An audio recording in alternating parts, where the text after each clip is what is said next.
Bonjour Anouk. Bonjour. Merci d'avoir accepté cette interview aux Utopiales. Merci de me recevoir. Première question, est-ce que tu peux te présenter? Alors, oui, je suis autrice, illustratrice, artiste plasticienne, originaire de Nouvelle-Calédonie. Donc, j'ai d'abord commencé à travailler dans le domaine des littératures de l'imaginaire en tant qu'illustratrice, en faisant des couvertures, voilà, pour La Volte, pour Albin Michel, pour Folio SF, et voilà, en commençant comme ça à illustrer des œuvres dans cette littérature que j'aime lire depuis très longtemps. Et en fait, en parallèle, j'écrivais aussi depuis longtemps. Et puis j'ai publié mon premier roman, La Cité diaphane, en 2023 aux éditions Argile. Et maintenant, voilà, je continue à travailler aussi bien en tant qu'illustratrice qu'autrice avec mon deuxième roman à ATA qui est paru en début d'année, en janvier. Et du coup, qu'est-ce qui te plaît particulièrement dans la littérature d'imaginaire? C'est une grande question. Alors c'est vrai que c'est vraiment la littérature qui m'accompagne depuis l'enfance. En fait, mon père lisait énormément de fantasy, de science-fiction, donc j'ai commencé par puiser dans ses livres. Et je pense que ce qui va tout de suite plus, c'est le pouvoir d'évocation, aussi ce qu'on appelle le sense of wonder. Voilà, cette espèce de vertige d'imaginer des possibles, d'imaginer toute une diversité de mondes, de regards, de possibilités. Et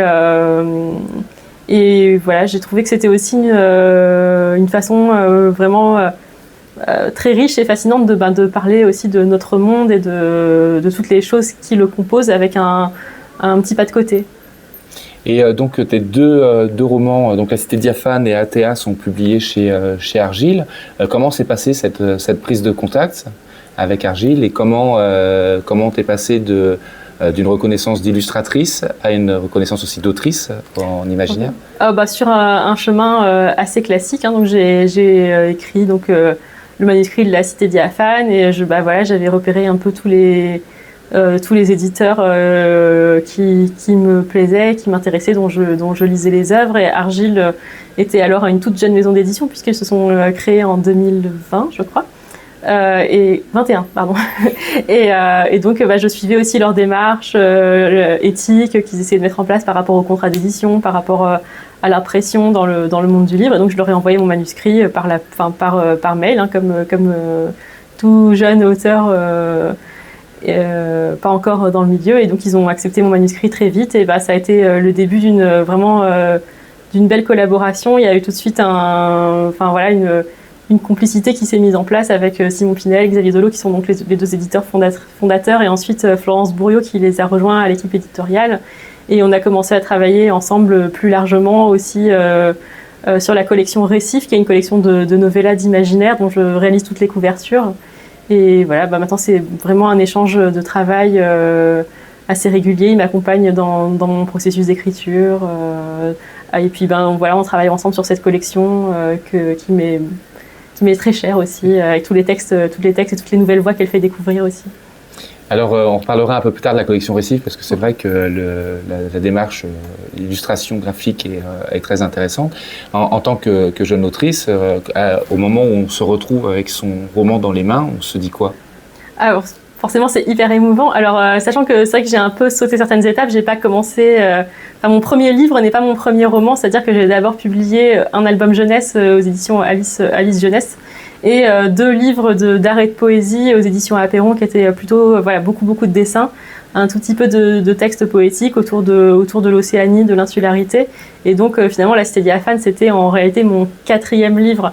Mais malgré tout, il y a le temps de travail, le temps d'investissement émotionnel sur un roman est aussi beaucoup plus énorme. Et j'avais aussi illustré La Cité diaphane, donc il y avait eu tout ce temps de travail en plus, tous ces échanges, donc c'était effectivement hyper émouvant et puis de commencer aussi à entrer dans ce monde des salons, des échanges avec les lecteurs qui étaient beaucoup plus soutenus. Et donc là, on arrive à ATA, qui est sorti récemment.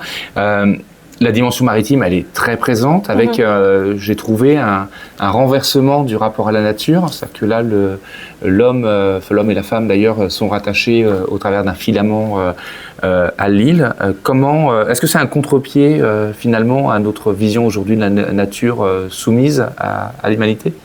Peut-être un contre-pied involontaire, on va dire. C'est-à-dire qu'effectivement, dans nos sociétés occidentales, très technologiques, on a sans doute, je pense, l'impression de contrôler la nature, ou en tout cas d'être dans des environnements, la plupart de nos vies, qui sont très contrôlés, très surveillés, très sécurisés. Et voilà, ayant grandi en Océanie, en Nouvelle-Calédonie, j'avais toujours été confrontée aussi à la mer, à des espaces de nature encore intouchés, sauvages. Et pour moi, c'était vraiment cette dimension extrêmement forte de la nature sauvage, de la nature brute, que je voulais restituer et qui me touche aussi. Donc c'était plus redonner la place centrale à cette forme de la nature toute puissante, que je trouve extrêmement intéressante, parce que finalement l'impression de sécurité qu'on peut avoir par rapport à la nature est aussi toujours un peu factice. Finalement, quand il y a des catastrophes naturelles, on s'en rend bien compte. Et là, je voulais vraiment présenter un univers où il n'y a même pas cet aspect de croyance qu'on contrôle la nature, quoi. C'est la nature qui est complètement en supériorité. Et on suit le personnage d'Atea. Ce personnage, il montre une société à deux vitesses. Il y a ceux qui ont le filament et ceux qui ne l'ont pas. Au travers de son histoire, c'est aussi tout un vocabulaire que tu as construit. Alors on retrouve les termes maritimes et je vois dans tes propos l'attachement. Comment on construit cet univers en même temps très, très novateur, ce qui m'a beaucoup surpris par les éléments, et tout en restant cohérent pour pas perdre le lecteur. Oui, enfin, il présente même une société à plusieurs vitesses, puisqu'on est même dans un système de caste où, de toute façon, il y a vraiment des niveaux sociaux très différents selon les castes auxquelles on appartient. Et pour moi, c'était en fait c'était vraiment l'impression de me fondre dans un univers qui m'était très familier, parce que finalement, je retranscris dans cet univers, évidemment, de façon exacerbée, démesurée, des choses qui font partie de mon paysage intérieur depuis l'enfance. Donc voilà, cette nature avec la présence des racines, de la roche, de l'océan. Et en fait, c'était vraiment finalement créer en plusieurs dimensions et donner vie à un récit dans ce monde que j'explorais déjà beaucoup à travers la gravure et le dessin en tant qu'artiste plasticienne. Et après, ça a été un enrichissement assez naturel finalement. La navigation, ça m'a quand même demandé beaucoup de recherche, parce qu'il y avait beaucoup de scènes de navigation à voile pour avoir tous ces termes techniques. Et en fait, quand j'écris, je me laisse beaucoup porter par le sorte de rythme naturel qu'il y a dans le texte, dans le monde. Tout est un peu autogénéré en fait. Le monde génère le style, et du coup le style génère le vocabulaire qui l'accompagne. Et voilà, les mots sont créés naturellement pour décrire l'onception, qui est cette espèce de sens supplémentaire des navigateurs qui vont ressentir les mouvements des courants, des vents, des marées pour pouvoir se déplacer dans ce monde.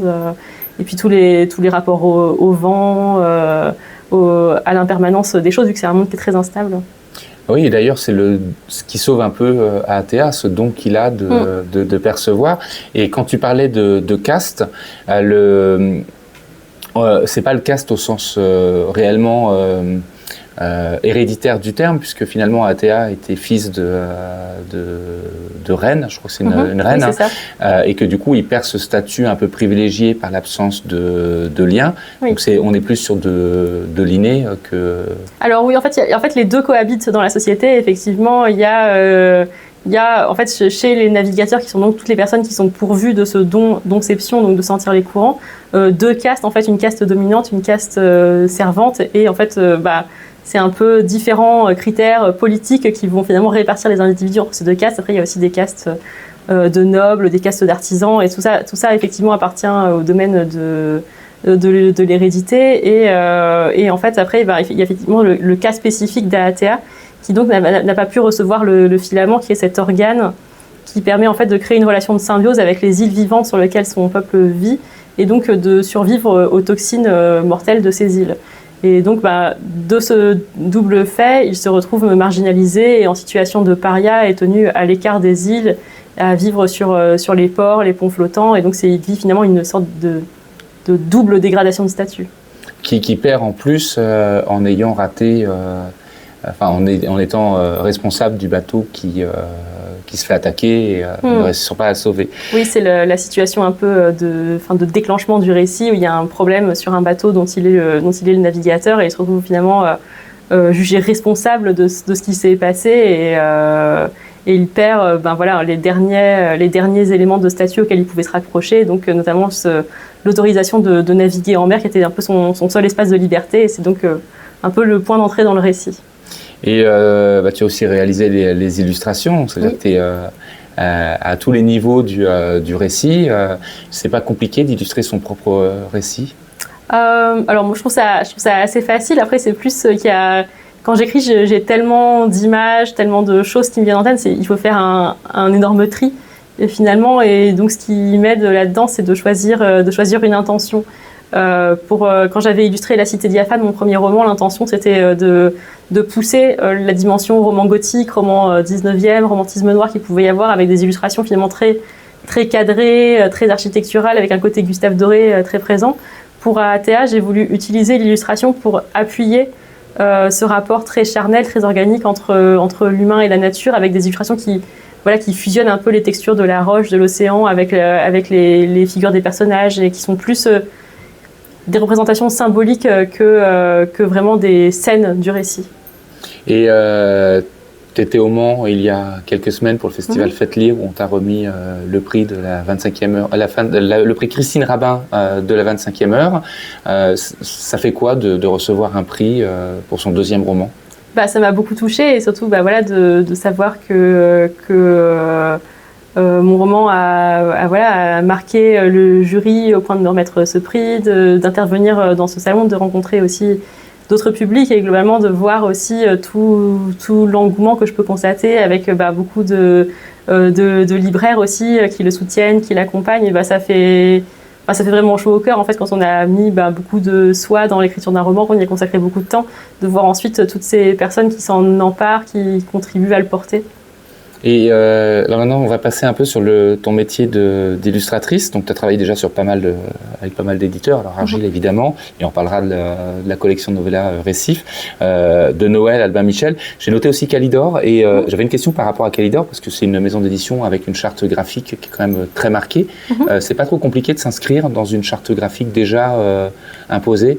Alors c'est intéressant, c'est un peu un challenge, et sachant qu'on a commencé à travailler ensemble depuis assez longtemps avec Thierry Fraisse, donc le directeur le fondateur de Calidor, et à une époque où il n'avait pas encore une charte graphique aussi marquée, sur un livre qui n'est d'ailleurs pas encore sorti, et les choses se passent parfois un peu dans le désordre, mais ensuite on a fait 2 autres livres ensemble, donc il y a Le Fort intérieur et Les Trois Malamoulgars, qui sont sortis dans sa nouvelle charte graphique, effectivement avec ce fond noir, le travail des dorures. Et c'était effectivement un peu un challenge pour moi, parce que j'avais pas du tout l'habitude de travailler avec la dorure à chaud, et puis cette contrainte du noir, du blanc très tranché. Mais c'était vraiment intéressant, et en plus c'est toujours un plaisir de travailler avec Thierry, parce qu'il a vraiment une vraie vision artistique et un regard très précis sur le travail de composition, sur la façon dont texte et image interagissent. Donc c'est vraiment très enrichissant, je trouve, en tant qu'illustrateur, d'interagir avec lui là-dessus. Oui, les livres de Calidor sont d'une très grande qualité. Et chaque fois qu'il en sort un nouveau, il est toujours plus beau que celui d'avant, donc c'est toujours une admiration permanente pour son travail aussi. Et donc, tu es aussi l'illustratrice attitrée de la collection Récif. Alors, que représente Récif pour toi? C'est un peu pour moi c'est un peu ma collection entre guillemets, parce que je fais aussi partie du comité de sélection des textes. Donc maintenant je lis les textes bien en amont. Il y a aussi j'en défends certains bec et ongles quand c'est des textes qui me paraissent vraiment importants de publier.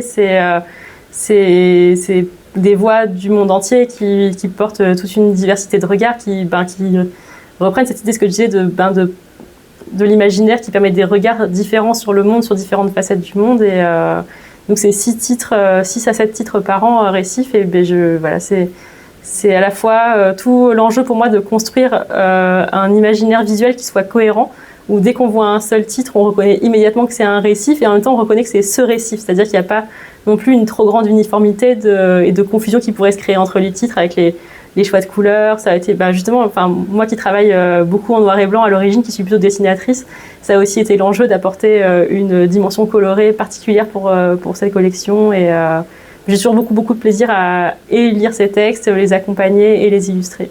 Et c'est pas la seule collection de novella où finalement il y a un marqueur illustrations sur, je pense à la collection Une heure lumière du Bélial avec Aurélien Polis. Oui, tout à fait. Est-ce que le phénomène collection au sens collectionneur est aussi un élément qui fait que, en tant qu'illustratrice, le travail est intéressant en fait, d'inciter simplement par le fait d'avoir l'ensemble de la collection la mise en avant de cette... Alors, je n'avais pas forcément conscience à quel point ça jouait. C'est vrai que moi, je suis lectrice d'Une heure lumière et d'autres novellas depuis longtemps. J'aime énormément le travail d'Aurélien Polis que je trouve très beau, mais j'ai quand même une dimension un peu picoreuse. C'est-à-dire, j'ai pas acheté toute la collection. Je vais vraiment repérer les textes dans la collection qui vont me plaire, qui vont avoir des chances de me parler en discutant aussi avec les éditeurs, avec les libraires. Et j'ai remarqué effectivement en échangeant qu'il y a beaucoup de gens qui pour cet effet collection, vont en fait vouloir découvrir tous les titres. Et je trouve ça hyper enrichissant. Et pour moi, il y a le plaisir aussi de voir que les gens aiment les couvertures, qu'ils les reconnaissent, qu'ils y adhèrent, et puis de pouvoir construire ce propos illustré sur la durée. C'est mon cas, je vais aller chercher les 2 derniers qui sont en avant-première, donc sans savoir les titres, même si Simon me les a dit. Peut-être que c'est parce que ça crée aussi une relation de confiance. En fait, on les reconnaît tout de suite, on a aimé les premiers, on sait que c'est des textes qui ont été sélectionnés avec soin, et du coup, il y a une confiance qui s'instaure. Et ce qui est génial avec la novella aussi, c'est que c'est des textes qui sont toujours relativement courts, relativement rapides à lire, et on peut découvrir des choses qui vont nous sortir de notre zone de confort, et en même temps, ça va pas être un engagement aussi long que sur un roman de 900 pages. Donc il y a ce plaisir de sortir un peu de ses habitudes et de découvrir d'autres voies, d'autres regards. Et du coup, parce que j'ai découvert là que tu faisais partie du comité de sélection des textes aussi, donc je ne peux pas m'empêcher de te poser la question. Katia, qui reçoit hier le prix Verlanger pour Restart, ça fait quoi quand on appartient au comité de lecture? Alors pour le coup, c'est un texte, j'ai rejoint le comité après que le texte ait été choisi, mais je l'ai lu bien en avant pour faire la couverture, et c'est un texte que j'ai tout de suite, dès que je l'ai lu, j'ai tout de suite trouvé très puissant. Je me suis dit, c'est vraiment un texte qui a le potentiel pour beaucoup marquer les lecteurs et puis pour toucher plein de gens. Donc ça a été un gros travail sur la couverture aussi, pour positionner le texte qui peut être par certains aspects aussi assez dur, assez violent, et il fallait rendre toute la dimension du texte et en même temps pas faire une couverture qui soit rebutante, qu'il fallait donner envie de plonger dans cet univers de Katia. Et je suis vraiment très heureuse pour elle et très fière qu'elle ait eu ce prix Julia Verlanger, et je lui souhaite encore plein de belles choses pour la suite et pour des prochains textes. Et du coup, avant de parler de ta présence aux Utopiales, une avant-dernière question en quelque sorte, tu as un prochain roman en tête? Alors, en fait, avec AATA, je me suis vraiment laissé le temps de respirer après l'écriture. J'ai eu quand même beaucoup de salons, j'ai fait beaucoup de promotions, et surtout cette année, j'ai vraiment consacré beaucoup de temps à l'illustration. J'ai plein de projets qui vont paraître dans les mois à venir. Et donc, pour l'instant, je me laisse le temps. J'ai plein de projets qui me font envie, entre lesquels je tâtonne un peu, je teste la température de l'eau, mais j'ai pas encore vraiment lancé quelque chose de précis. Je me laisse le temps de trouver aussi ce qui résonne de façon juste. Et du coup, tu parles de tournée, de tout ce, donc des Utopiales comme point d'orgue pour aujourd'hui. Quelle est l'importance pour toi des salons en tant qu'autrice et illustratrice? C'est extrêmement important. Évidemment, c'est aussi les moments où on se confronte directement à la réalité, que des gens lisent ce qu'on écrit et en parlent, et que ça les marque, et que ça les touche. C'est toujours des moments d'échange qui sont très riches, et c'est à la fois des moments toujours très intenses, assez épuisants, parce qu'on court partout, on a plein de rencontres, plein d'échanges, on voit beaucoup de gens, et en même temps, pour moi, c'est vraiment une grande reconnaissance de pouvoir recevoir les retours de toutes ces personnes, et puis ces échanges avec aussi bien les libraires, les éditeurs des autres maisons, les blogueurs, toutes les personnes qui font vivre en fait cette communauté de l'imaginaire. Merci beaucoup pour toutes ces réponses et pour ton temps. Merci beaucoup à toi.